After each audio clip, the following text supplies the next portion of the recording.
Then we'll call the design review committee to order. We can do roll call. Okay, you can all hear me?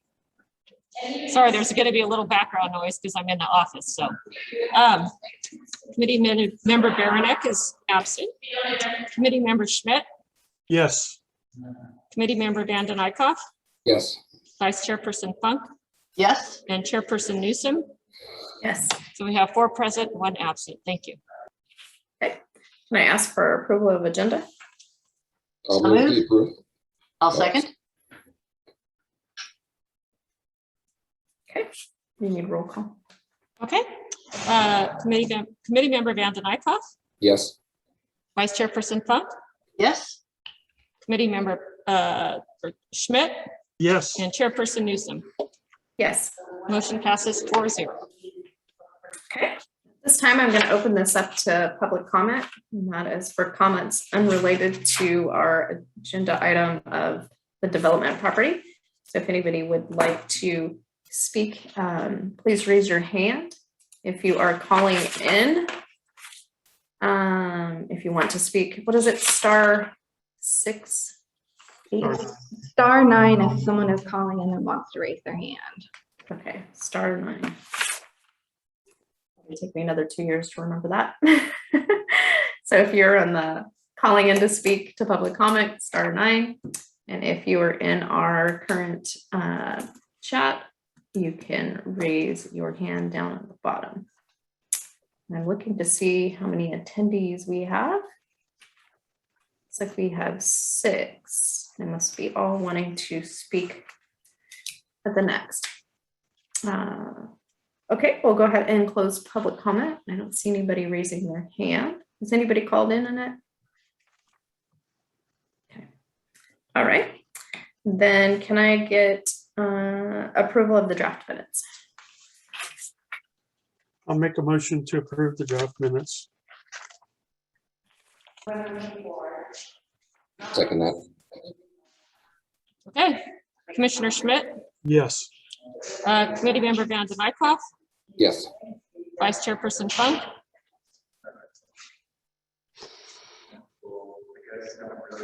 I think you're muted, Susan. You're right. I'm muted. Yes. Okay. Great, Although, thank you. although I wasn't there, but I have reviewed them and I understand that's acceptable. Yes, yes, it is. And Chairperson Newsom. Yes. So motion passes 4-0. Thank you. Okay, we'll go on to the development project design and neighborhood compatibility review of the California Manor Apartments project at 10165 El Camino Real. All right, thank you. I'll go ahead and share my screen here. And I apologize for my weird camera placement. I'm looking at you guys. It's just way down here. Okay. There we go. Okay, so yes, this project is for the second building at California Manor. They're calling it California Manor 2 at 10165 El Camino Real. The project number is DEV 21-0045. So here's a zoning map. We can see the property is in the high density multifamily zone, or RMF 24. It's surrounded by RMF 24, except to the east is El Camino Real and then medium density residential multifamily. So in addition to building the new building, they are also proposing a lot split. So right now it's a 4.7 acre lot, but they're proposing to split it into 2 lots. One would be 2.8 acres and one would be 1.9. And here's just an aerial photo. You can see the area that they're proposing the building is currently vacant. So the project does already have a 2-story multifamily project that has 95 units as well as a courtyard and some open green space. Right now it's 100% low income restricted and it's limited to seniors, and there are 122 existing parking spaces on site. Project being proposed is to develop a new 3-story building, which includes an on-site rental office, storage, laundry, community rooms, kitchens, as well as a landscaped courtyard. It's made up of 12 studios, 58 one-bedroom units, and 6 two-bedroom units for a total of 76 units. In order to build this building, they will have to remove an existing maintenance building in the back there, and then there are trees to be removed, which we'll discuss in a bit. And then I'd mentioned that the lot is going to be split. And then in the end, they're proposing 151 total parking spaces, and these would be shared by both of the buildings. So to talk a little bit about density, our code allows for a maximum density of 46 units, which is the zoning district allows up to 24 units per acre. This is going to move on to the conditional use, or to the planning commission for a conditional use, because it's over 12 units. The project does qualify for a density bonus because it's 100% affordable.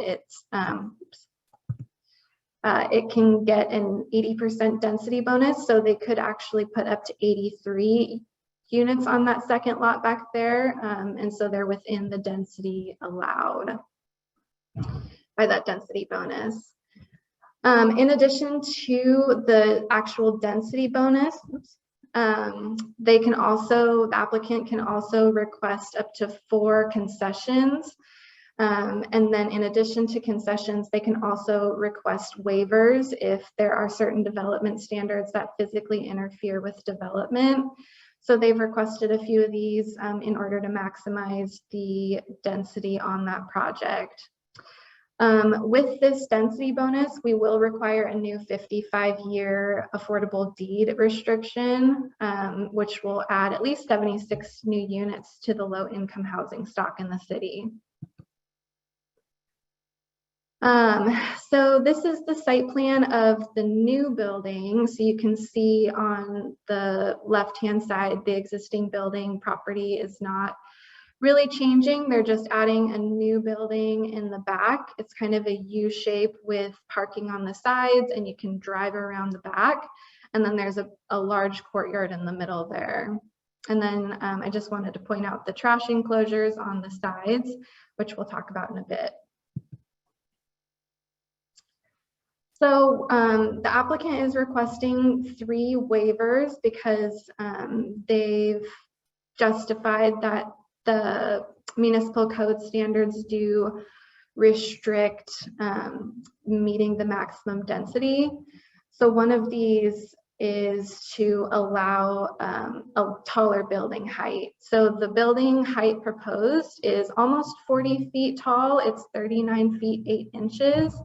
Where the municipal code was recently updated to allow a maximum height of 35 feet, but portions above 25 feet are supposed to have additional setbacks. So they're requesting a waiver to those standards to go taller. Another waiver request that they have is a reduction in required common open space from 22,000 square feet to 89, almost 9,000 square feet. So that's the open space requirement per the municipal code. And then finally, there's a reduction request for landscaping on parcel 2 from 25% to actually closer to 18%. So they're a little bit below what the municipal code requires for landscaping.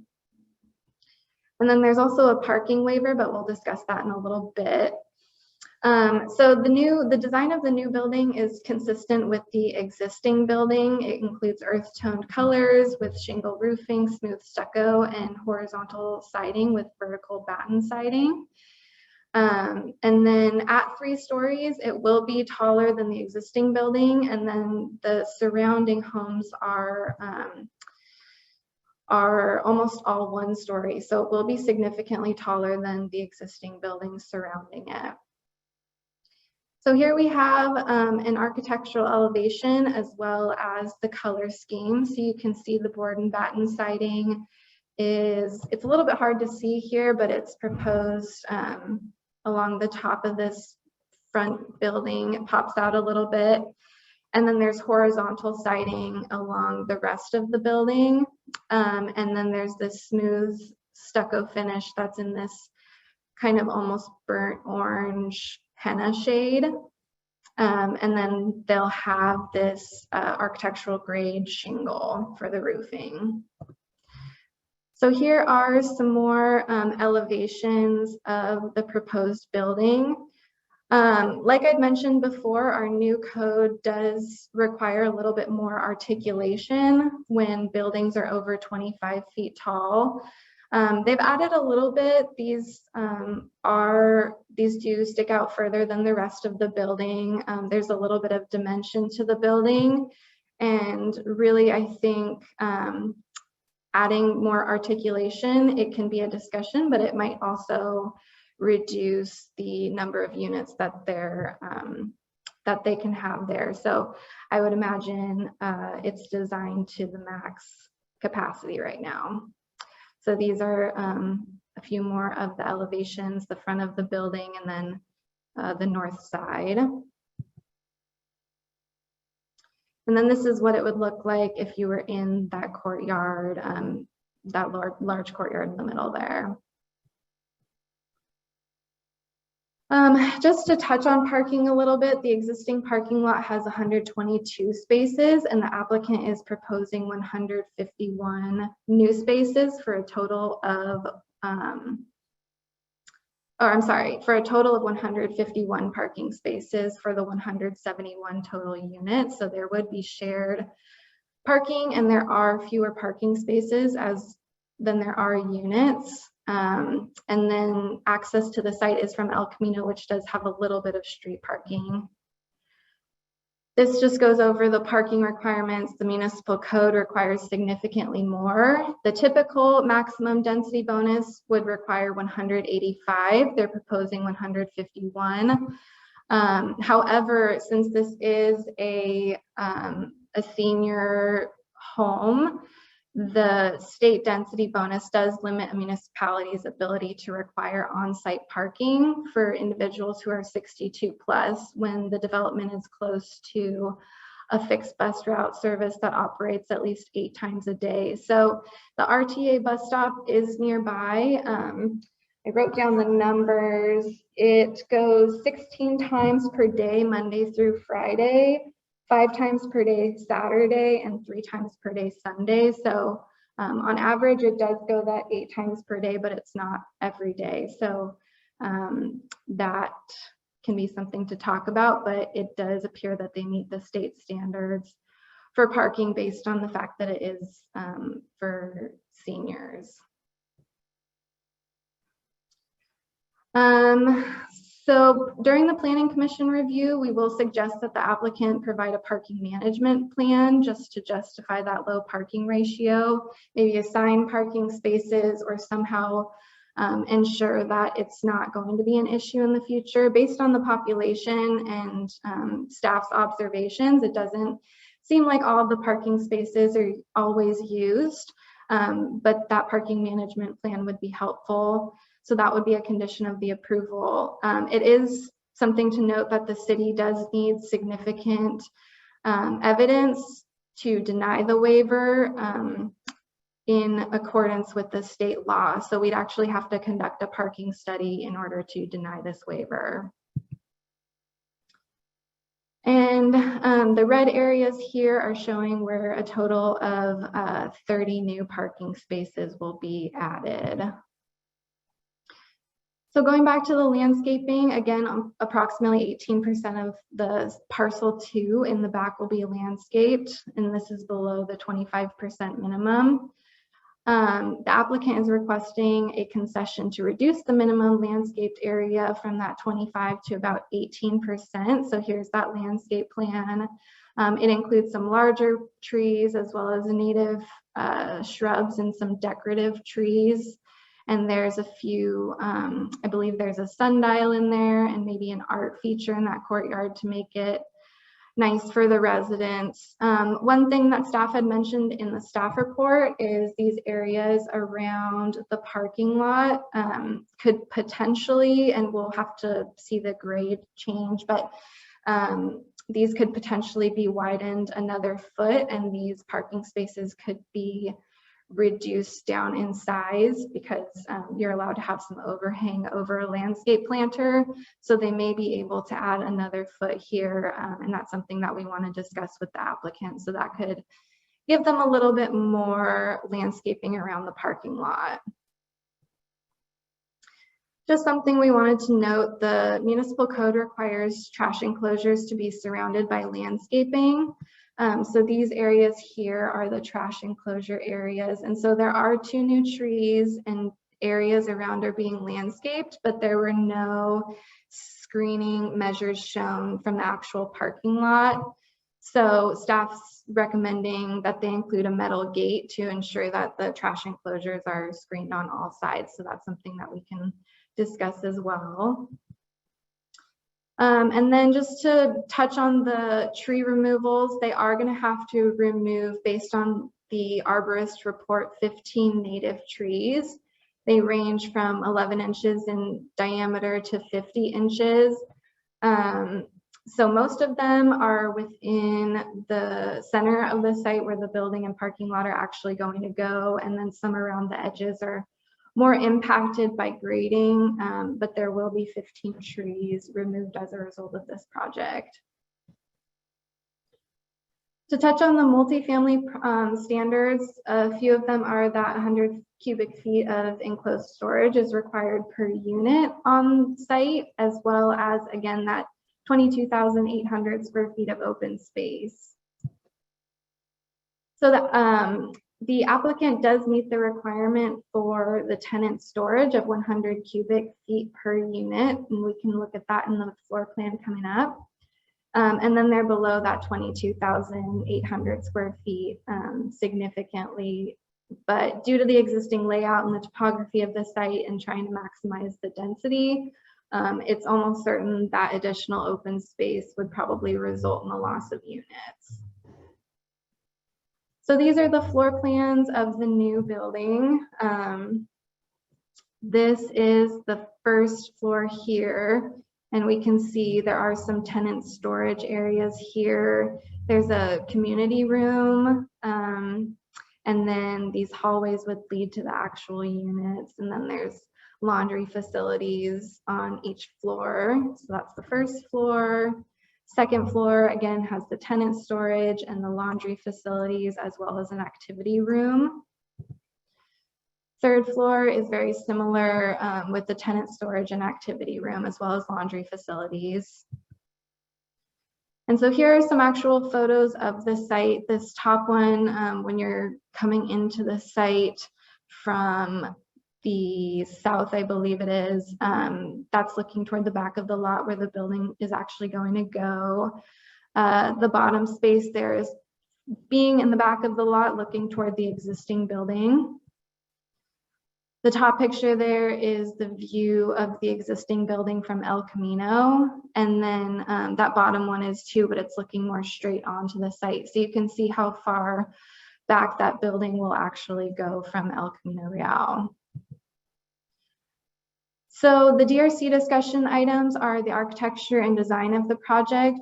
We can talk about parking and access, but again, it's a difficult one since they are meeting the state standards, the landscaping requirements, as well as the trash enclosure, and if the DRC has any particular comments on that. And then if we have any concerns about the waivers to the multifamily standards, we can also discuss those. But since it is an affordable project, 100% affordable, we are limited in the requests and in having requests that don't necessarily limit the density or are infeasible for financial reasons. So with that, I will open it up to questions, from the DRC. And I'm available for questions. Okay, thank you. We'll go with Jeff. Do you have any questions for staff? You said that the color palette was going to match the existing, but the existing didn't look like it was that burnt orange or the henna color. Is that? No, I'm sorry. I didn't mean, I think I said match, but I meant that it complements it. Okay. The existing building is more of a green color like you see there. So they're kind of those muted neutral tones. Okay. All right. I don't have anything else right now. Dennis?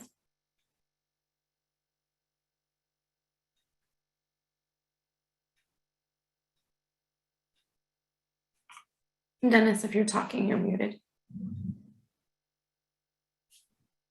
I'm sorry. Sorry. The reduction in parking was based on a fixed route. I think it was six bus stops at a fixed route within a half mile. Is that correct? So it has to be at least one bus route that has 8 stops per day. And that would be Route 9. And I mean, I'm surprised that Route 9 would stop that many times a day. I know in the morning at the peak times it does. But I'm not aware of a fixed bus route stopping there at 8 times a day. Has that been looked into? Yes, I actually just looked at the RTA bus stops, and they do stop there. You're right, it's heavier in the mornings and afternoons, but at the peak time, they do stop there, well, 16 times per day, so it might be 8 times in the morning and afternoon. The reduction in the open space is a 60% reduction from 22 to 9. That's a lot. Is there anything that says, again, whether that's a concession or waiver? I'm sorry, I didn't hear which it was. Is there anything that says there's a percentage of reduction, or what's too much of a reduction? No, that's it's not really a fixed number, and so that's one of the items that there's some discretion on. You know, the applicants can ask for waivers of these standards if they clearly demonstrate that if we make them do much more, it's going to cut into their density. Mm-hmm. So that's what their justification is. But other than that, I think the city has the ability to negotiate and weigh in on that. And we need to start looking at things like, what's the size of these units? Are they larger than they need to be? Is there room for more building articulation because of that? Is there more room for more open space or more parking while not reducing the density, but maintaining the affordability? And so we start looking at things like, okay, a 2-bedroom unit, almost 1,000 square feet, and 1-bedrooms are 600 or 700, and then there's some more efficiency units. Could they be smaller so that you can get more building articulation and more open space? These are the kind of things the DRC can look at and play with a little bit. But the state law, the density bonus law, does tie our hands a bit. It doesn't tie our hands 100%. So I don't think there's not discretion here in design and looking at some of these features. In that the community open space is not really well defined, is it limited to outside? I mean, they have a community room inside. Could that not be community open space? That's a good question. What does our definition say, outside or inside, Mariah? Outdoor open space? Or, I forget. I mean, I don't think it says, but open space, I think usually means outside. And sometimes these projects get creative and they put it on an upper courtyard, on an upper deck. They have outdoor decks, or they have a rooftop area that can be utilized for the same thing. I've seen that done in these projects, and it really saves a lot of space. Sometimes these projects also do tuck under parking underneath the building, which saves a lot of outdoor space. So in this project, I think for cost effectiveness, they haven't done either one of those things. They don't have any tuck under parking. They don't have any rooftop or deck areas, and they're really cutting into the parking. So those are some of the things to consider. What can be done here without substantially increasing cost and without decreasing their density bonus in the project? Yeah, with respect to that community room, I believe it opened up to there was a side that faced outside. If they were to put like doors opening up to the courtyard or something, could that then maybe stretch the definition to outdoors, because doors can open up to the outdoors? That's very possible. I don't think we have a strict definition of that. So if that's where we wanted to go, and then we found that that's acceptable design, I think that's certainly an option. And then Mariah, you said that you had looked at the existing parking of the facility now and had noted that it's not completely underutilized, but there are open spaces. Has that been tracked more definitely than just we've seen it? Or is it No, known that there's, you know, 10% of the spaces open each day or something? No, I don't have any quantifiable number. It's just based off of staff's recommendations, but that's why the parking plan will be important for them to justify why they, you know, how it makes sense for the project. It just seems like there's a higher density on the smaller parcel, more parking on the larger parcel. And how many people are going to want to be on the smaller parcel and then possibly have to park out next to El Camino Real because there's an empty space there. And so I'm wondering about how, I guess the management plan might help define some of that. But I'm wondering how willing new occupants are willing to park in the old area. And that's just in my mind. Are they going to be paying Quimby fees with the subdivision? Or are they setting aside a park space? We haven't gotten that. We'll get into that later. I'm not sure how that's going to roll into their development impact fees. What we do at the city is typically have development impact fees and parkland impact fees that are charged upon construction. And so the actual subdivision wouldn't charge those fees, but any So there's no development Quimby fee with the map when you create, there's usually Quimby fees with creation of lots. And so since they don't have a lot of community space, I'm imagining that they would be paying the Quimby fee versus. Yeah, in our city, we set aside. accommodate that through a parkland and open space impact fee through development. We haven't gotten that far yet to develop conditions, I don't believe, for their map, have we, Mariah? Not yet. Okay. All right, thank you. Oh, I saw your hand up. You had a quick So question. one of the things that Dennis brought up piqued my interest. So how is the open space calculated? How is the open space requirement calculated? Is it just based on the number of units? Yes, so I think it's in the staff report, but I believe it's a 300 square foot requirement per unit, and for developments over 8 units, that space kind of has to be consolidated, and those consolidated spaces can't be less than 1,000 square feet. So for something like this, kind of putting it in the middle like that in that courtyard area is it's probably what makes most sense for meeting our code standards as far as the consolidation and then such a large amount per unit when they have so many units. How large is this site right now?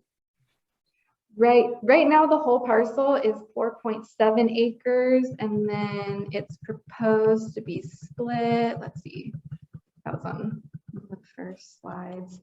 The front property would be 2.8 acres, and then the back would be 1.9 acres, and there would be a flag leading from the back to the front there.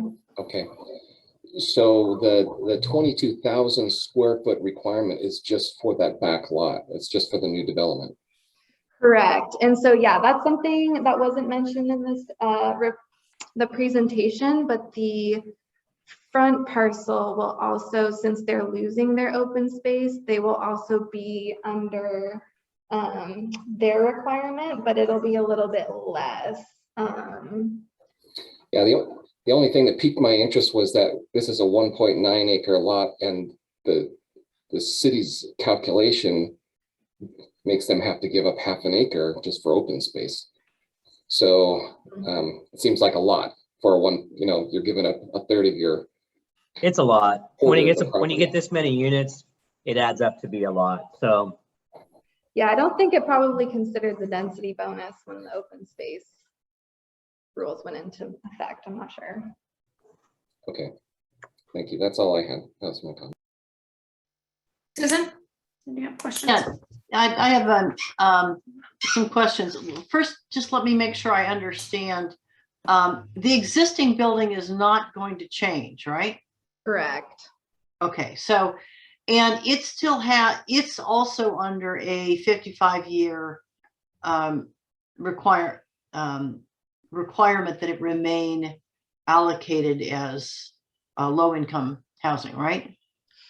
So that we haven't gotten the confirmation. Sometimes when these old projects have been used like this for so long, it's just the owner does it. But with this conditional use permit, we will be requiring that both the front parcel and the back parcel will record new 55-year agreements. So wherever that other one is, it would be renewed with the 55-year agreement. Okay, so since we're taking a lot of its open space for this project, it would re-up on a 55-year agreement. Yes. Okay, so we won't displace anybody. That's important. No. I'll come back to the parking issues. Is there any pedestrian access to Highland Park from here? Only from the sidewalk along El Camino. There's no direct access anywhere else. Yeah, that's too bad, and I don't know if there's a way to achieve that. I'm guessing not, but it would seem like if you could, you're, as the crow flies, you're pretty close to Highland Park, and that would give you a nice open space option for people who are walking dogs or that kind of thing. Yeah, they'd have to get an easement through other private properties. I think it's a great idea to explore, and they should certainly look at that, but they're going to have to get an easement through another property. There's no other public right-of-ways around all three sides. Yeah. Okay. I was asking the same thing. I was thinking the same thing about that today. Yeah. Could you go back to the trees slide for a second? Because there's, yeah, along that back fence, there are quite a few trees and shrubs that give visual screening between this lot and the and then and the neighboring properties. It looks like some, but probably most of that is going to get preserved, and you'll lose a few of them. Am I correct in understanding that? Yeah, so this plan, you can see, oh, this is weird having the camera here, but you can see the blue numbers there. Those are the ones that will be preserved. And then obviously the X's are the ones to be removed. So there will be, it looks like 5 trees preserved along that back property line. Yeah, and they're spaced out along there so that these are the new ones. Are they going to replace then the trees that they're pulling out? In some fashion. So they will be planting new oak trees. They will be planting, various trees along the back here for screening. Yeah. Okay. Will very low income seniors be eligible as well as low income? I know those are different categories in arena numbers. I'm not sure what the breakdown is. The applicant can probably speak more to that. Okay, I would be interested in that, particularly if we're giving such really large concessions on open space and parking. It would be nice to see that there are at least some units for very low as well as low. Is it safe to assume that the fire department's okay with the building height and the roof shingle material? Yes, so it went back and forth with the fire department a few times. And so that's probably one of the reasons that they have to remove some of those back trees, because the fire department was concerned about being able to get a ladder truck around. So they widened that, and now it meets our standards. Okay. in dealing with their parking concession, can we require them to give more data on how the usage of the existing parking Yes. to back up their claim? Yeah, that's Okay. part of their parking management plan that they'd want to submit with their planning commission review, is to really let us know how this is really physically going to work. What's being utilized, you know, what's the data from the kind of residents that'll live here? Is it really going to function? Because we don't have side streets here like you do in a lot of cities. We have El Camino, and it's an unforgiving arterial roadway without, you know, much good parking and access. So a lot of these projects need to stand up on their own without the reliance of local streets surrounding them. Yeah. And in the case of something that's geared to this senior population, you don't need to just allow for the residents. You also have to allow for visitors, because we hope they'll have the opportunity in post-COVID to have visitors. And you also need to allow for caregivers and home health aides and that kind of thing that are sometimes needed for folks in order to be able to sustain them in their homes. Can we require them in their parking plan to estimate those things and to provide some option for off-site parking for employees or others if their parking gets tight? Off-site's going to be a challenge, certainly. We can definitely require them to have a parking management plan that shows how all of these facets will work. Okay. In the courtyard, are there benches or a water fountain or anything that makes it really a nice space? Yes, I believe there are benches, and then there's, I know there's an art feature. I believe it's somewhere in the front here, and then there's a sundial feature, and this is a little tiny grassy area, and so I think it is designed to be a nice area for the residents to come and enjoy. Okay, and if residents have dogs, where can they walk them? I don't know about dogs in this facility, but they would, you know, there's this courtyard, and then the other building will also, I think they have one or maybe two courtyards, but they have open space areas as well. Yeah, okay. Let me check my other questions here.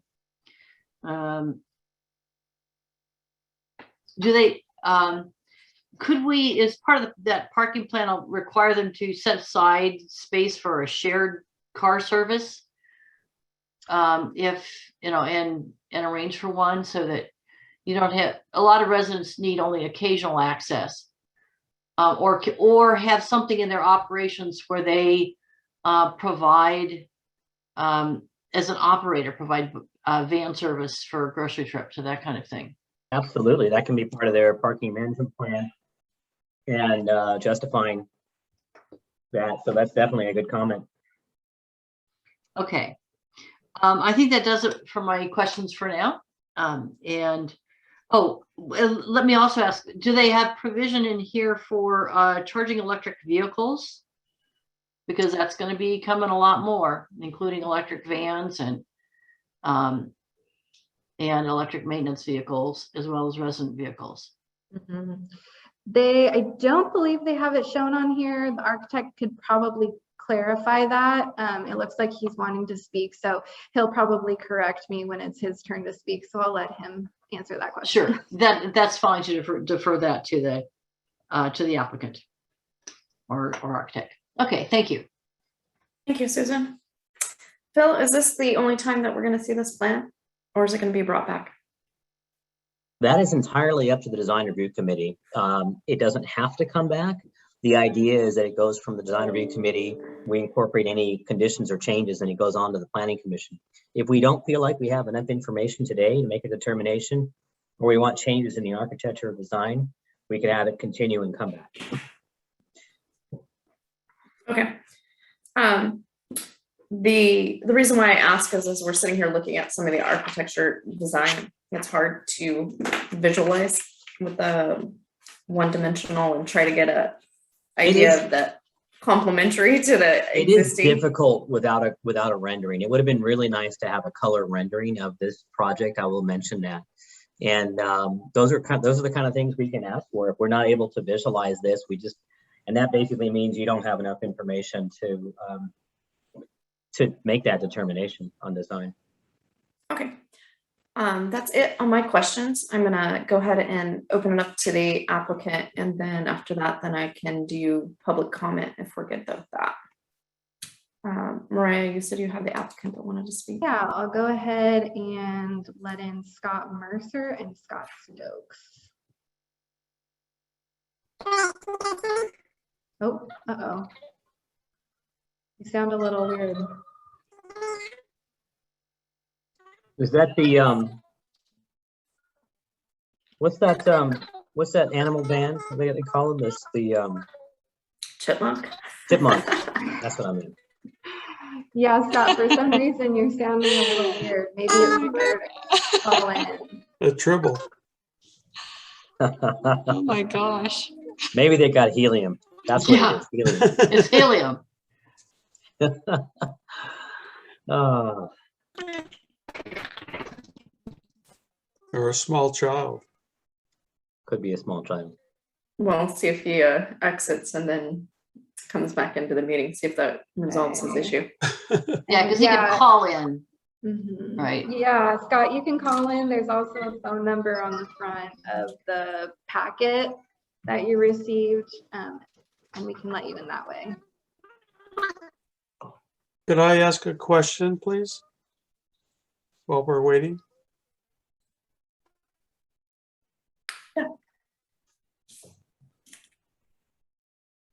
Go ahead, Dennis. Okay, thank you. What's the purpose of the flag lot? The That flag is pole? you mean the flag to El Camino from this back property? And not, I mean, they're gonna have to have easements to share parking and share things. Yeah, so there will be a shared, access across the whole thing, but our code does require that we can't create new landlocked parcels. So they have to have that flag connection to El Camino. So I didn't realize that we had a restriction like that instead of providing easements to provide access and not. Oh have yeah, flag all poles. cities have that, and have had for many years, and that's basically all new lots do require some form of street frontage to avoid parcels being restricted from development by other property owners who try and block that development. And in fact, in my time in the city of Atascadero recently, I've dealt with several cases where there's properties that are served by easements, and they've created tremendous feuds between property owners. So we try to create all new lots with actual frontage so that you're not crossing over someone else's lot to get there.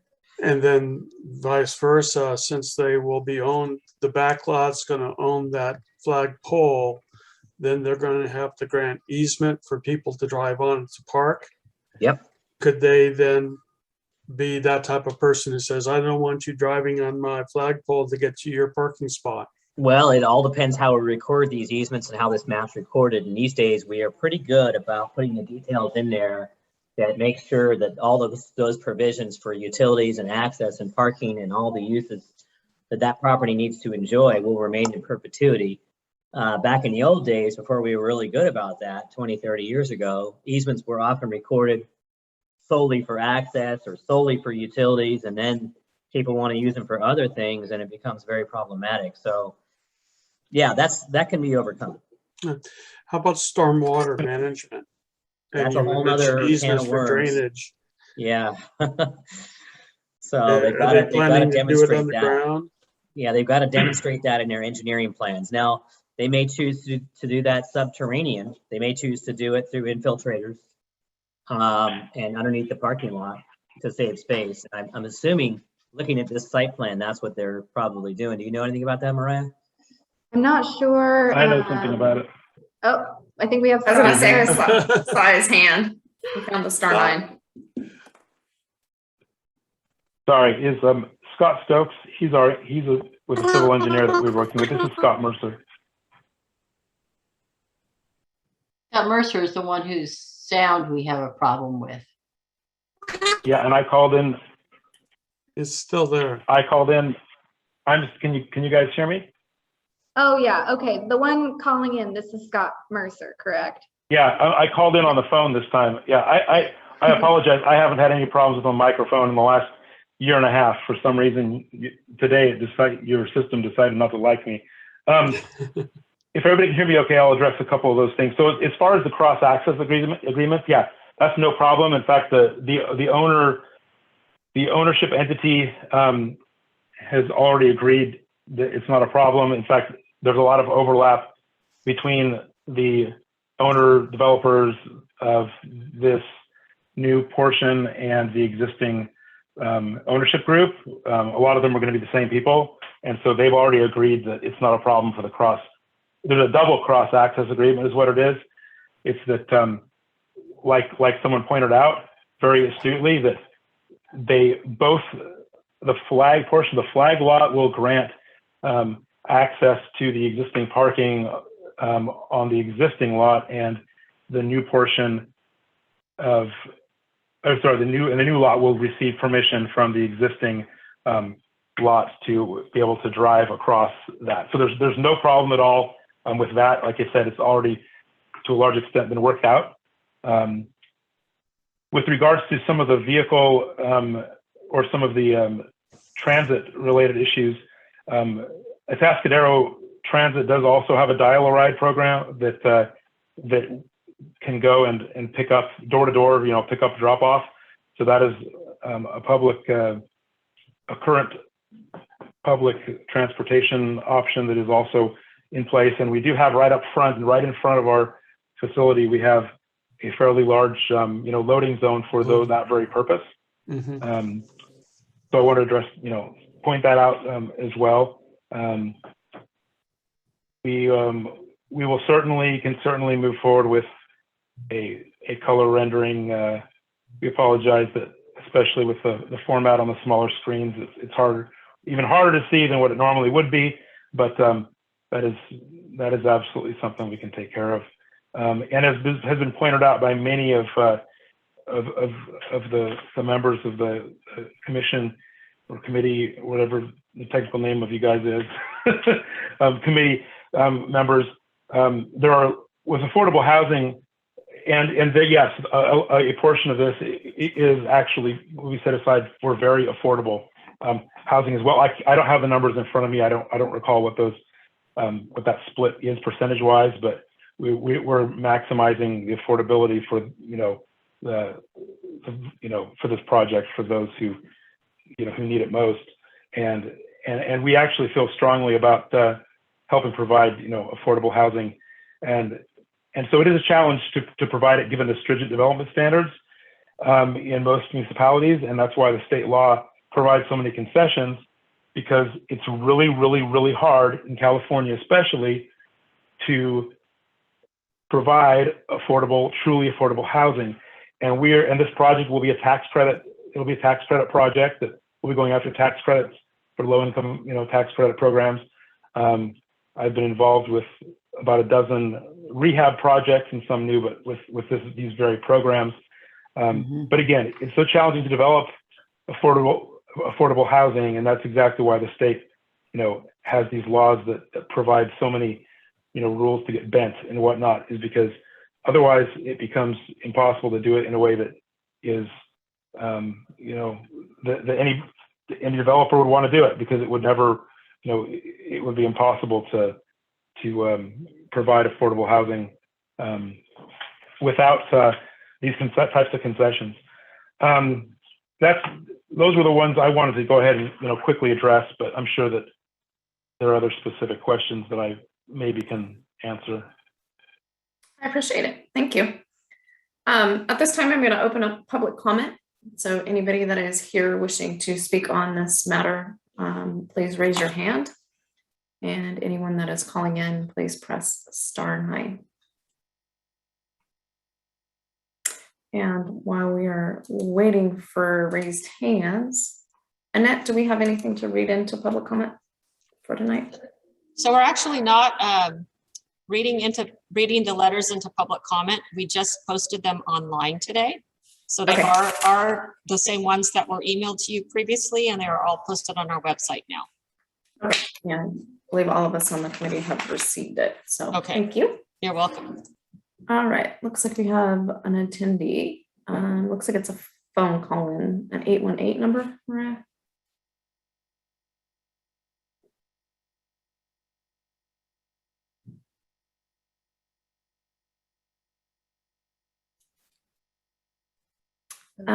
How do you want to mute it? They're muted.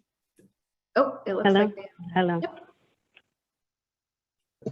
Hello. Hello, you can go ahead and speak now. So hi, I that was one of my questions that you just answered. I'm a homeowner back behind here at Rancho del Bordo, and I had submitted a handful of questions last night. So that's one of the things I wanted to confirm, is that you were in receipt of that. I was unable to actually get into the Zoom meeting for whatever reason. I'm not sure if any of my other neighbors were able to, so forgive me, as you were speaking about everything, do not have the visual of what you were showing in your presentation. But one of the things that I've discussed with a couple of the neighbors that affects backing up to this project is with a 3-story building, where is that facing? Is that now going to be positioned so that our privacy and our bedroom windows and our back porches, our decks, are going to lose that privacy? In addition to that, the trees provide privacy. The trees provide great shade for the intense summer sun, as well as just pure beauty. So that's just very displeasing that we are potentially going to be losing privacy, beauty, and shade with this. So if somebody could please speak to that, because again, didn't have the visual of what this building is looking like. Can we get her name for the record too? Yes, my name is Jerry Height, Jeriheit. Great, thank you, Jerry. Absolutely. Thank you. Do we have anybody else wanting to speak at public comment?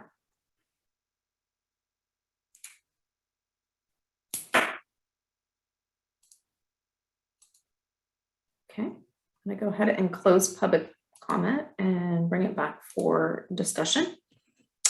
Bill, looks like you're unmuted. What would you like to say?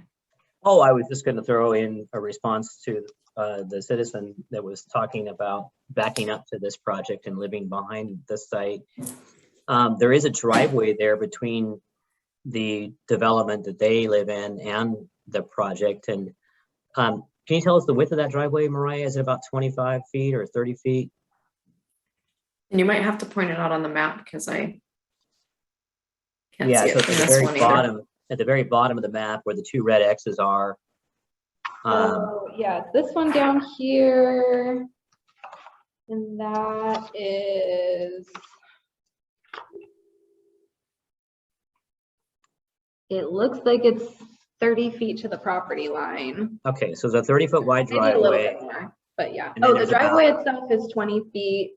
And then there's a 10-foot, So yeah, about between a the driveway. 30-foot distance to a 3-story building. That's pretty close. I mean, 30 feet's not very far. It's so there will be windows and building in an area where you now have an open lot, and so there will be changes to light, solar access, and views in all of those backyards at Rancho del Bordo. Just no doubt. I mean, this is a large building. It's a tall building, and it is fairly substantial. One thing I can tell you is the zoning does allow, even if we didn't offer any concessions, the zoning does allow for a building up to 35 feet to be within, I believe, 10 feet of the rear property line, as long as at 25 feet it sets back an additional I think it's 5 feet, is it, Ryan, now in our code, or is it 10 feet, 5 feet back? I think it's 5 feet. So it is further, it's much further from the property line than the code normally allows, to be honest with you. So the zoning back here isn't changing, and what they're allowed to do isn't changing much in terms of what could have happened, I suppose, in terms of the view from these backyards. But yeah, it's a significant change. And I don't know, other than making sure that the landscaping and trees are retained at the back, or that more is added if they're taken out, that there's a way to really mitigate that particular issue. It's already an issue that occurs from the general plan designation and zoning of this property as it stands. And I do just want to mention that Scott has his hand raised. If we want to hear from the applicant at all. Okay, we'll come back. We'll come back to the applicant in just a second. We'll have a discussion. Do we amongst have an committee members. elevation of the backside of the building? Because the way I'm looking at this, the bedrooms are primarily running left to right at this, along this drawing. And so, and on the ends that are facing the back building, I just saw the, no, a floor plan elevation would, I mean, a floor plan would be actually better. Okay. So you're looking at the end of these buildings that are facing the back, back lots behind. And what we're seeing is that there's staircases and areas that not necessarily have windows that are looking in that direction. I would imagine that most of the windows, as we're looking at this drawing, are up and down, or parallel with the length of each of the units versus perpendicular. So I'm wondering actually how much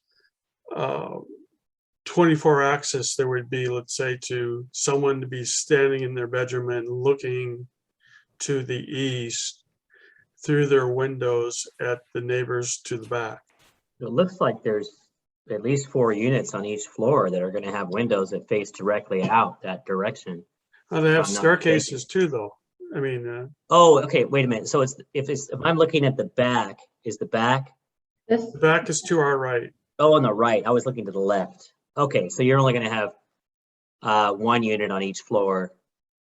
Then it's going to have windows facing out that direction or out on the other side. So, And then sunlight would seem to come through there's the courtyard too, that's open to the back. there's a lot of relief And there. so there could yeah. be a lot of light, not, I mean, less, there'll be less light than what there is now, but there will still be a open area in the middle, let's say, that will provide light through. There's west setting sunlight. How about that same question with regard to the residents on either side? On the south side, you've got 2-story apartment buildings, as I recall. On the north side, you have Rancho del Bordo units, so that those are mostly single story. I don't recall on that drive up to the back, where how much there was in tree screening on the side for the Rancho del Bordo units that are on the side. I think the back is going to be pretty well covered by the lack of bedroom windows that way. Yeah. yes. Where's the driveway access in relation to those trees on that design too? El Camino Real is to our left. As you look Yes. at this drawing. So you would drive in probably this way. This is the driveway, and then you could drive all the way around here. And it would lead, you'd pass by this doesn't show the front building. The top side where it says landscaping, that would be the flagpole that goes to the street along that side on parallel with landscaping. Okay. It's so hard to see on the flat renderings. Okay, does anybody, let's have the applicant share his answer, and then we'll go into conversations about what the city staff is looking from DRC.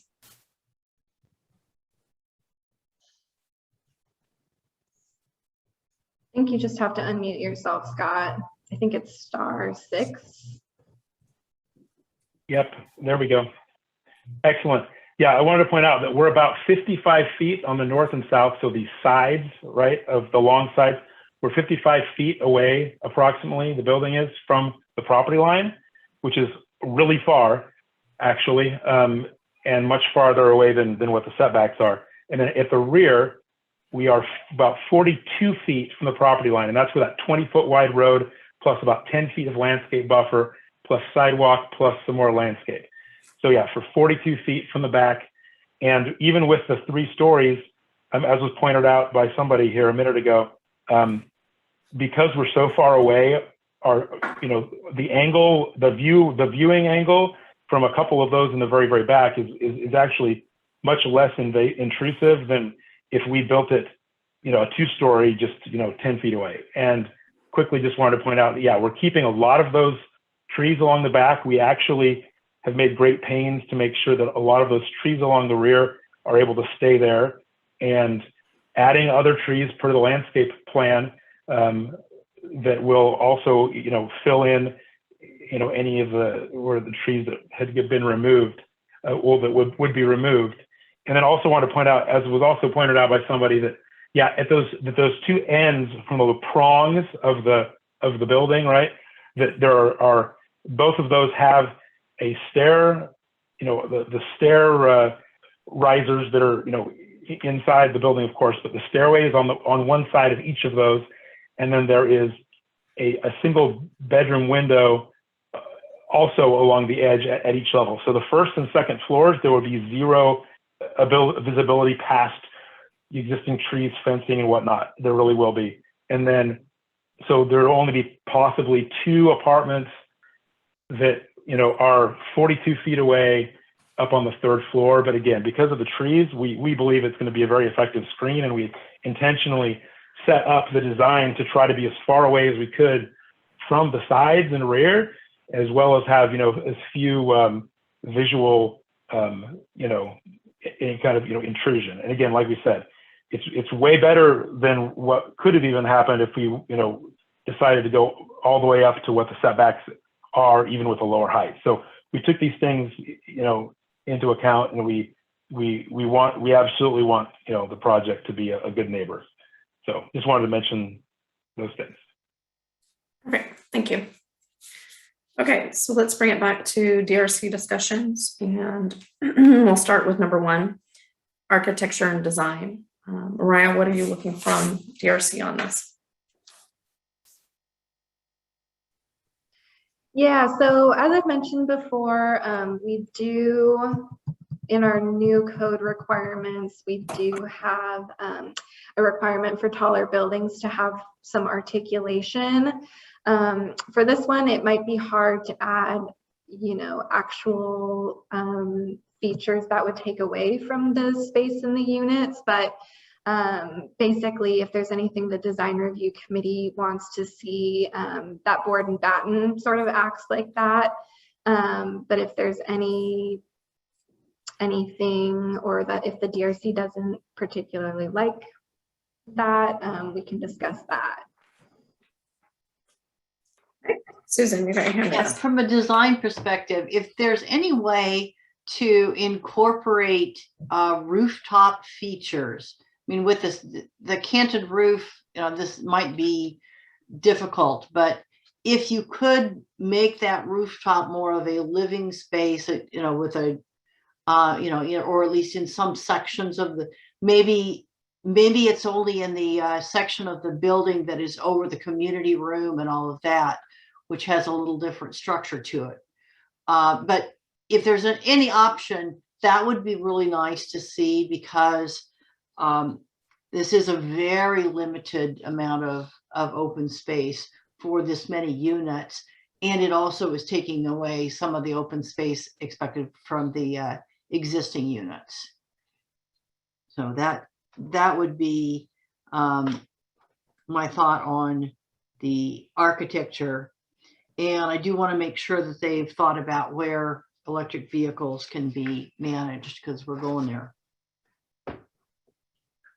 And I'm also curious why the subdivision of the property? And is that, and you know, does that change anything in the way it works for the city? I should have asked that earlier, but. It doesn't change anything from the city's perspective, and it might be a financing mechanism on behalf of the applicant's end. Yes, I believe there's a financing aspect to it. Okay. I know these low income projects are really tough to work out all the financing on. Okay, is that all your questions? Those are my architecture thoughts. Okay. Right. Jeff? Oh, one other. Let's see under here. Is the height of the henna coloring going to be roughly similar to what we have in fencing? I mean, that is a much more visible color, and to the extent to which that's might be a concern for residents, if it seems like it's down low enough that it's not going to emphasize the presence of that building to neighbors who might be reluctant. But I'm aware, I'm cognizant of that without necessarily saying that might need to be changed. Yeah, and it does look like that henna portion would be a little bit taller than the average 6-foot fence, but I think because of the setbacks, it would be difficult to see that when actually looking from another property. Okay. Mariah, did we ever ask the applicant about considering awnings or small little tiny outdoor decks or little tiny spaces where someone could just step outside for a breath of air? That's probably one of the most challenging things on this. And it would, you know, that might make the DRC feel better about that exterior facade or about the lack of open space on site. It's just, it doesn't seem like anything, and I know it's an affordable project, but you can't step outside anywhere unless you go down to the ground floor and down to that common open space. And that's interesting. Mm-hmm. Yeah, I don't believe we did, but I think we talked about it maybe as staff, and right now they're right at the number for, right at the width for the fire department. Like I said, that kind of went back and forth. And so I think that was kind of a sticking point, how to add outdoor areas while maintaining that width that the fire department required, but we could certainly talk about it. Do you know if there's a big mechanical well on the roof that we can't see, like from this elevation? Is there a big, huge cutout, big flat area up there where they have all of the air conditioning units and all that? So normally that's what these kind of buildings require, is a great big flat area, and it's usually hidden behind a false roof elevation. I'm wondering if that's in there. Yeah, I'm not sure. The applicant could probably elaborate. Bill, can I chime in here for a quick second? Yeah, please. I'm kind of feel like this project was presented a little earlier than it was further down on the design, and feel like if we make some comments, some suggestions, perhaps maybe the applicant should bring it back with a more advanced rendering. I know it's really hard right now to visualize, and I feel like there's things that are going to change and evolve as we get through this. And so I'd hate to go through this process and then have you guys still making changes and bringing it back again. I feel like some of the questions that we have, like the parking management, we've seen projects and allowed them to be approved with much greater detail than this. This doesn't seem like it. It seems like there's so many questions lacking. And I don't know if my other fellow committee members feel the same, but that's kind of where I'm sitting with this, is that you guys are still working through some preliminary design issues.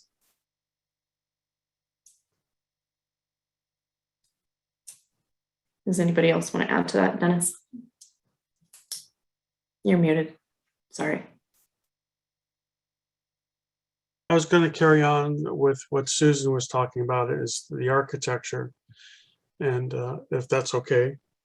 I'm wondering about the gable ends and whether those can't be, I can't think of the term for it, when when the ends are tapered versus gabled.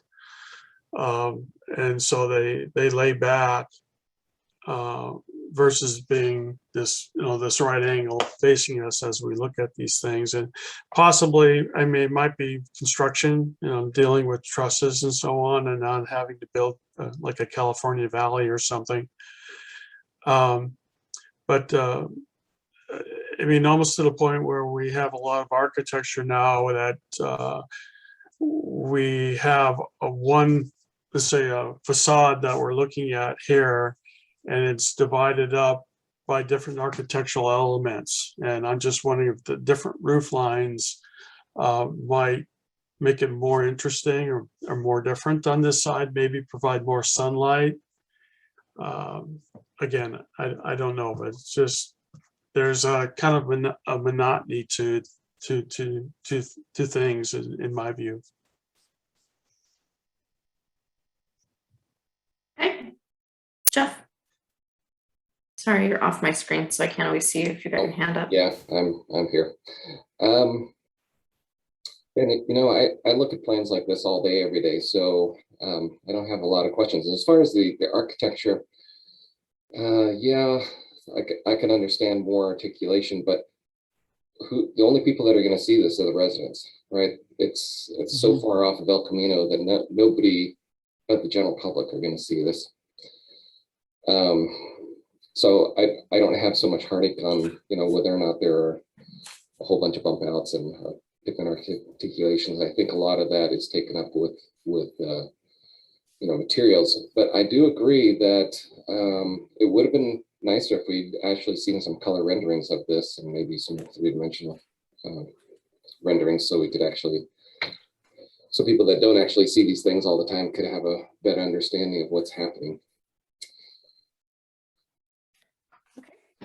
I guess we're going to move on to the next. Is going to be parking and access.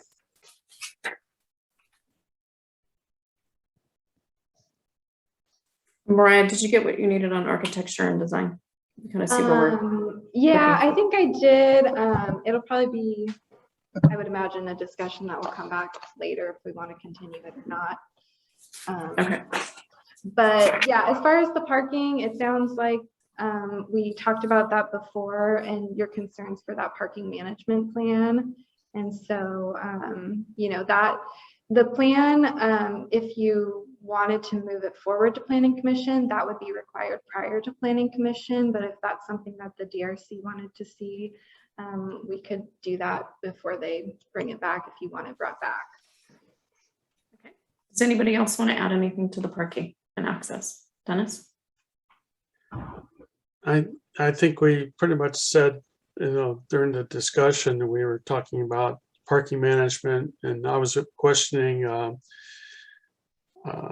the use of the existing parking spots and then accessibility to these new units to those older spots.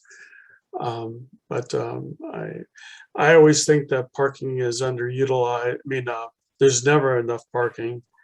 I think Susan brought up some valid points about guests and potential caregivers, or things like that, that sometimes additional parking is needed to accommodate those people. But I kind of feel the management plan could probably cover everything. Okay. Yeah, to my mind, I think that, we're not trying to be obstreperous in our questions about parking. You're looking at a plan that has fewer spaces than it has units, let alone residents. So and there is no latitude in this neighborhood for people to park off-site in any realistic way.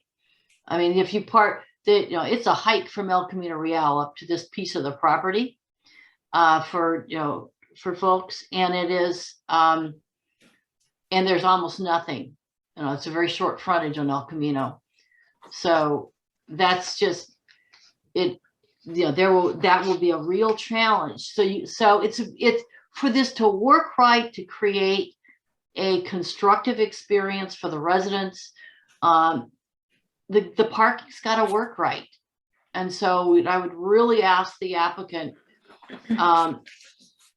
to give a very detailed and thoughtful plan to show how this is going to work. And I guess I'm then relying on Jeff and Dennis on the planning commission, where that plan will come, to examine that carefully and make sure that it can actually fly. I know we don't have a lot of leverage to not grant that concession, but I'd really like to see a plan that makes sure it works. Thank you, Susan.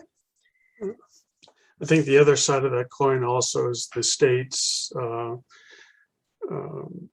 the concession and how it's formed makes it somewhat difficult, as was stated to us, that the proof of burden is high for the city for a parking management plan, to say that we want more. But I do think that, Susan, you're exactly right. It's a huge issue. Okay, Mariah, so you've got that from us. Direction on landscaping. What more would you like us to add? Or do you have clear direction from us? It sounds like we discussed it a little bit. If the DRC is concerned about the views, like I said, we are going to try and push for maybe another foot here. So that could add some additional landscaping. Maybe we can require something that grows a little bit taller, to act as a little bit more screening, or just any general comments. Yeah. I just wonder which trees are going to be the Quercus lobatus, because those are, I mean, if they can grow freely, they usually are very dramatic tall trees. And it'd be interesting to see where they're going to be placed within this plan. Steph, would you like to add anything? No, I don't have any comments on it. Okay, so I think that staff, we have given you our feedback and our direction. On landscaping, might I also speak to that? Oh yeah, sorry, I thought you were chiming in under Dennis when you were nodding. No, I was agreeing with Dennis's comments, but also that I would like to see them consider a water feature in that open space courtyard, like a little fountain or something, so that you can attract birds and wildlife and make that a more vibrant space. Since you're really relying on a small space to be the outdoor experience for quite a number of people, it behooves them to make it nice, and then to try to preserve as much space at the back and on those edges, enough space at the edge of the property so that you can have real screening landscape that addresses concerns that the neighbors have expressed. Okay, thank you. Challenges with Zoom. Can't see everybody in the same screen, so if somebody's making visual contact, you can't even tell. All right, have I missed anything? Has everybody got? Okay. I did just, sorry, Mariah, I just want to mention that we do have a couple people with raised hands, and I know that the public comment period is over, but I wanted to acknowledge so they didn't think we were intentionally ignoring them. Thanks, Kelly. I was just going to say that. And once we get through that too, I was going to ask Mariah to reiterate the DRC's action when we get to an end, so we're all clear that what we talked about. Okay. Anyway, back to the chair. No, that's fine. If I don't have the panelist and the attendee list open, I can't see the raised hands. It's not like something that pops up on the screen unless it's one of the panelists. So I apologize for not, seeing that. I can open public comment back up if DRC committee members don't have an issue. I think one of the people that's looking to speak called in, and we have a Deborah Bob. It looks like the phone number is the applicant, and then there's a Deborah who is a member of the public. And just really quick, I know I didn't list it on there, but I briefly mentioned it. Staff is recommending some sort of gate screening for the trash enclosures right here. So we were thinking something that matches the new building, but if the DRC has any particular style preferences for the trash enclosure, otherwise we can work with the applicant. Okay. I'm good with you. Yeah, I was gonna say, I'm good with you working with the applicant. I think you kind of have a feel for how we feel about having some of that stuff kind of screened in and blending and being aesthetic in that area. Sure. Anybody else want to give direction? Yeah, decorative as opposed to industrial. Okay. Okay. And with regard to public comment, I recall that one of our caller earlier indicated that she'd had some trouble getting into the Zoom. Yeah, that's fine. So We're always, if you're cool with reopening public comment, that might handle anybody else who would have had difficulty getting in. yeah, that's fine. And we're pretty laid back when it comes to DRC. So I'm going to go ahead and let that Colin, Deborah, Bob speak. Hello, right. this is Deborah. Can you hear me? Mm-hmm. Yes. Wonderful. My name is Deborah Schmidt, actually. My husband's name is Bob, so I don't know how that title got there. We are next door in Rancho del Bordo, and appreciate Jerry's input on this about the trees. We're right along where the trees are, and appreciate all the feedback about the height of the building and being set back 40 feet. So that's wonderful. The one question we have is about the fence. And to tell you the truth, we're under new park management and we haven't checked into it, but the fence that divides our property with your property is rather beaten up and torn in certain areas with holes in it. Is that, do you know if that belongs to Manor, California Manor, or is that Rancho del Bordo? We'll have you go ahead and give your comments and then we can get some applicant feedback. Both of you can't speak at the same time because we're on the Zoom.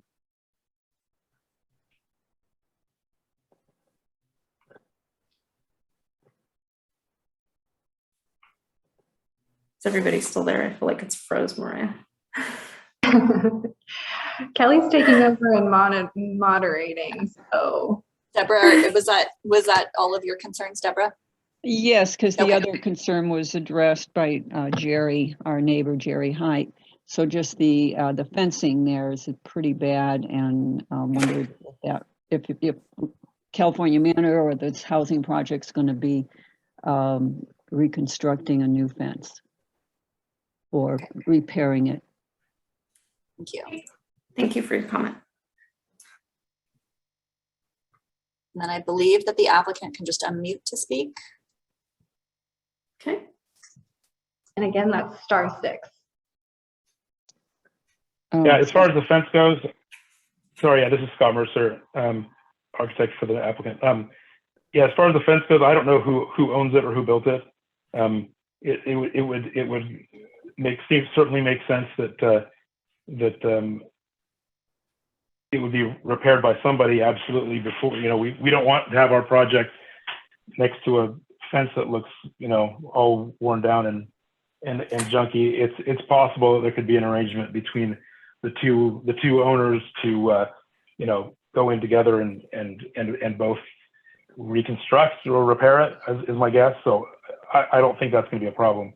The other thing is with regards to the trash enclosure. Yeah, we didn't include trash enclosure design in at this phase. We absolutely would be having a front gates on it and such, and make it look attractive. And then as far as the electric vehicle charging, yeah, that's a code requirement. We absolutely will have the vehicle charging bays per the California Building Code, so that is not an issue. Okay, thank you. Thank you. All right, back for a summary of our recommendations.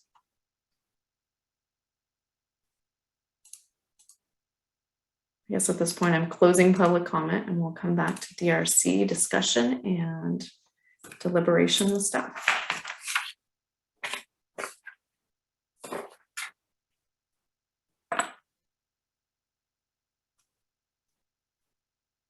like Bob has his hand right. I mean, Dennis. Dennis. Hey, Bob. No, the drawing that we're looking at, and I don't know if it's incorrectly drawn or not, but you can see the dash dot line that's going from bottom to top. That would be the new property line between the two parcels. And then as we get near the top towards landscaping, you can see how it then turns to the left and goes to El Camino Real. But the flagpole, as it's drawn here, is on top of parking spaces. So I'm wondering if it's intended that the flagpole is the aisle along the parking spaces and not the parking spaces itself. Do you understand? I do, yeah. So I believe it is on top of those parking spaces. So they meet that flag requirement, and then they'll certainly have to record something saying it's all shared. So that's something So we then brought up. all drive-through parking then is going to be on the front parcel. I mean, physically driving around the loop will be completely on the front parcel. Correct, that's how it will be used. Mhm.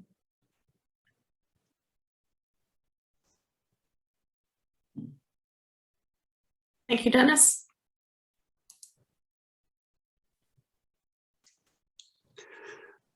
Well, I will continue. I think there are a lot of questions, and I think having somewhat of a perspective drawing of the site would be, I think, helpful, so we can kind of get a clear understanding of what is going on.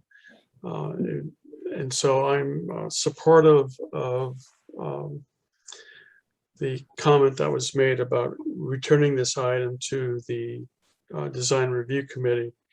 I am also, though, comments made by Jeff about articulation and architecture and so on, I think were very valid about who's going to be seeing things and who's not going to be seeing things. And although we do have some code requirements that allow for taller buildings to be higher with setbacks in building, I'm not as concerned as I was after Jeff's comment. Okay, let's go to Jeff next. Well, I guess I have the privilege of being able to see this again when it comes to planning commission. So I'm not really so concerned about it having to come back to this committee. But if that is the wishes of the group, then we certainly can do that. Okay. Other than that, I don't have any other comments. Thank you, Susan. I think our leverage to have changes is so limited on this project, given the restraints of the state and the need to keep this affordable by keeping our response process as efficient as possible. I would be comfortable relying on the planning commission to see this and going ahead and sending it on. Yeah, a color rendering would have been nice, but I don't think that's going to change anything major in where I'm going with this. And the parking plan is something that is the province of the planning commission. So I just, that, and they've got the message. That I have confidence our two planning commissioners here will see that that is well addressed. So I don't see a need to see it again. Okay, thank you. Dennis, did you have something to add? Well, I'm just saying that leaves us at a 2-2 at this moment, which is where does that place things for the applicant if the opinion stays the same? Well, after I speak, we'll know on that. No, I'm asking the planning director is what does a 2-2 mean? If there's an actual vote and an action, a 2-2 tie vote is an inaction, a no action. which means we would have to come back For to the fifth member. DRC. And so it's either we, yeah, let's just see where it goes.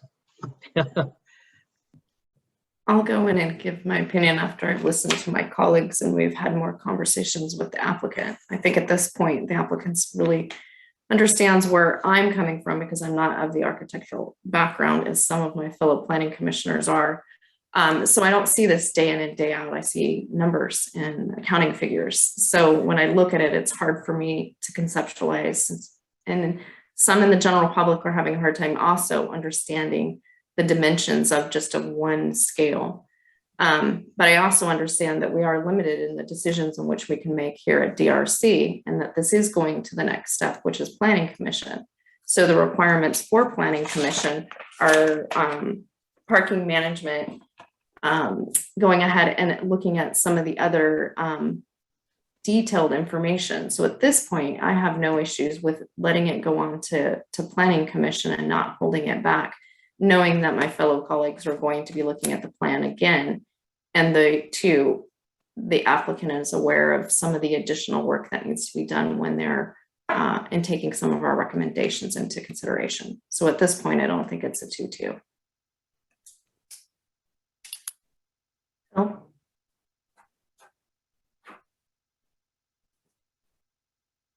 What more did you need from us, or do we need to give Mariah or staff more additional direction? I think that's sufficient as long as Mariah feels like we have a clear direction on those particular items that we'll need to get in order before we proceed to Planning Commission. I think we can always listen back to the tape as well. We have different direction points from each of you on what we need to see prior to getting back there, primarily about the parking.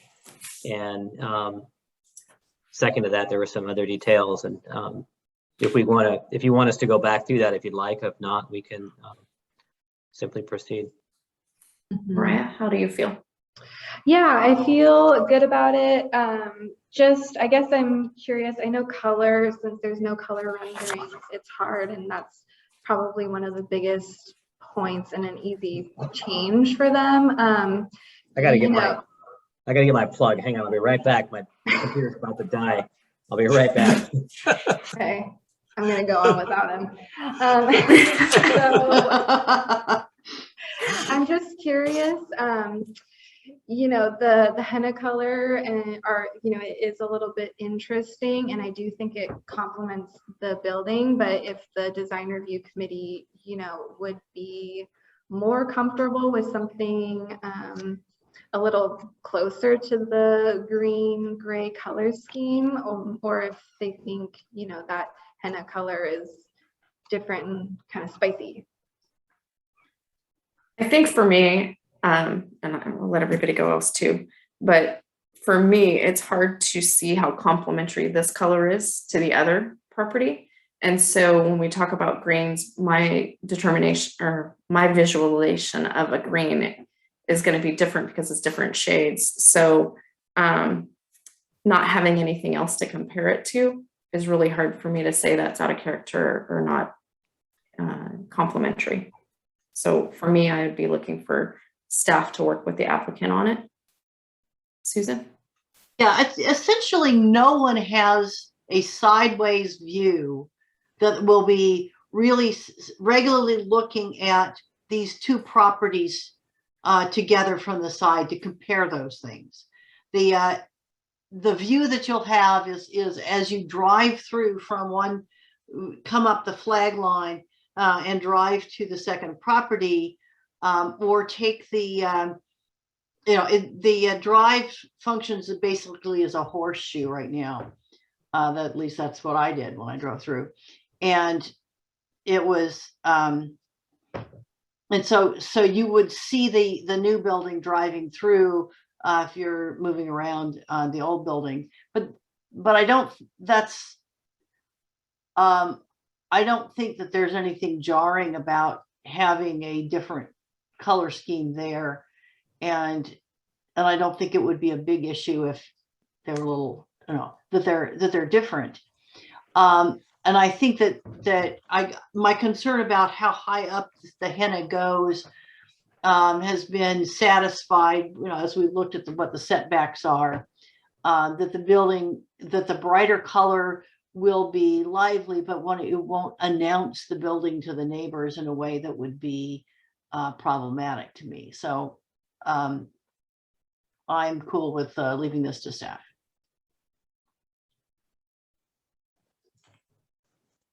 Jeff? Yeah, as far as the colors go, I don't have any strong opinion one way or the other. But certainly leave it up to staff's discretion. Okay, Dennis? I agree with Jeff and Susan, but I do want to ask a question on behalf of the people who spoke, neighbors, and that is, what is the availability of them to see things as we move forward, as the project moves forward?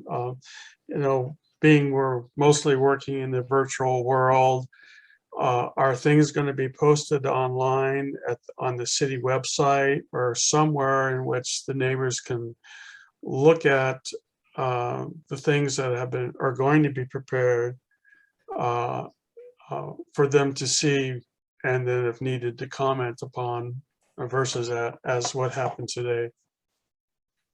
Other than when we post the agenda for the next hearing, we wouldn't typically post anything online, but we can certainly have all of these materials available at our front counter, and anybody can call anytime to come in to make an appointment to take a look at those. Or they can wait for the next agenda to come out when we do have a complete project, and we will have that posted on our website, and they can look that up and they can look at all the plans there as well. But prior to that, we won't have anything posted online or available. So in terms of things posted online, because it's the most convenient under what's happening today, especially we don't know the age of the neighbors next door. Sometimes because of what's going on within the pandemic, a lot of people don't like to be traveling around as much. So if things are placed online before a next hearing, is that a week before or 2 weeks before? How much time do they have? It's about a week. It's about a week ahead of time, a little less sometimes. But also too, if someone wants to specifically reach out to us, we can also email materials over if we have them. If we have anything different than what we have here today, as soon as it becomes submitted and part of the record, we can make that available. But they're going to be noticed were they noticed for today's hearing, meeting, or this is not a noticeable action to them? Yes, I believe we did noticing, did we not? Yes. They were noticed. Yes. Yeah. They can also go to the website and sign up to receive agendas if they want to do that. And then next time there's a DRC or Planning Commission hearing, they can get a notification in their email. So that's the cityofatascadero.org location, correct? Yeah, correct. Atascadero.org, yeah. Thank you. Thank you, Dennis. Okay. Anything else you need from us, Mariah? I think I'm good. All right. Thank you. Thank you to the applicant, and appreciate all the hard work that goes into a project. You get to this point and we don't want you to seem like we're picking it apart, but it comes to here for us to have a deeper look and have some community feedback and have some interaction. So I thank you for the hard work and the time that you put in for today. And we thank the public for showing up and participating in this process in their community. So now we'll move on to committee member comments and reports. Anybody have anything? Jeff, you fell off my screen. There you are. Nope. Oh, Okay. I don't have anything. I have to go through the list. Okay. Director's report. What do you have for us, Bill? Oh, we almost had an item for you next time, but looks like we're not going to have that now. So based on your decision today, and we don't have another item ready for you, but soon we'll be bringing you some plans to look at, hopefully soon, for some new development happening near Del Rio. There's a new project that's coming together. on the northeast corner of that property that will probably trigger a new master plan of development, and its first stop will probably be coming to the design review committee. It might be later this year. Don't have a date set for that yet. Don't have the actual plans in yet, but it's the shopping center that's coming together up there that'll be anchored by a grocery store and some other stores along with that. And so we'll be seeing that at some point. I should let you know that we're now reviewing construction plans for a project that you also looked at not too long ago for 2 buildings on North El Camino Real. Those are the ones that had the 2 angular buildings with a courtyard in the center just north of Baylor Old Nursery. It's nice to see the construction plans actually in, and so they're going to move forward with that project. And everything else is moving forward just as planned. La Paz is coming along good. Other development projects are coming along good. We haven't seen new plans for Dove Creek or the Del Rio Ranch yet, so those are sort of stalled at the moment. Not sure where those are going to go, but other than that, I'm happy to answer any questions you have about other development projects or anything happening in the community. Thank you. Dennis, when we were talking earlier, we were talking about the walkability plan and coming out of that El Camino plan, and it's the 2 buildings right next to Bayer Laurel. So Dennis and I were having a conversation about what we talked about at council on the El Camino and that layout and the walkability and connecting parcels. So it'll be nice to see that project come back through DRC and incorporating the walk paths and some other stuff with neighboring parcels. So that's great. Anybody else? Susan, I hope you heal up well. Thank you. Thank you. I'll hopefully get to where I can smile more in future meetings. I did want to ask how things are coming along with the 2 Haslow projects that we saw a little earlier while we're thinking about affordable housing. They were rehabbing 2 existing projects, one above the St. Williams parking lot and one in an area not too far from this California Manor project. Yeah, you're thinking about the Empire apartments, and you're thinking about Macadero apartments, I think, both Right. of those. Mhm. Do you have an update for us on those, Mariah? I don't. We sent out their approvals, and I believe they're on a little bit of a longer timeline because I think it takes a while to get financing. So I was under the impression that next year would probably be the time that they would actually be moving forward with construction. Okay. Thank you. All right. Thank you. Thank you, Phil. Thank you, staff, for everything. I think we're at this point where we start to adjourn and wish each other happy Halloween and whatever holiday becomes between now and the next project. Sounds great. Thank you all. All right. Be well, Good work, everybody. team.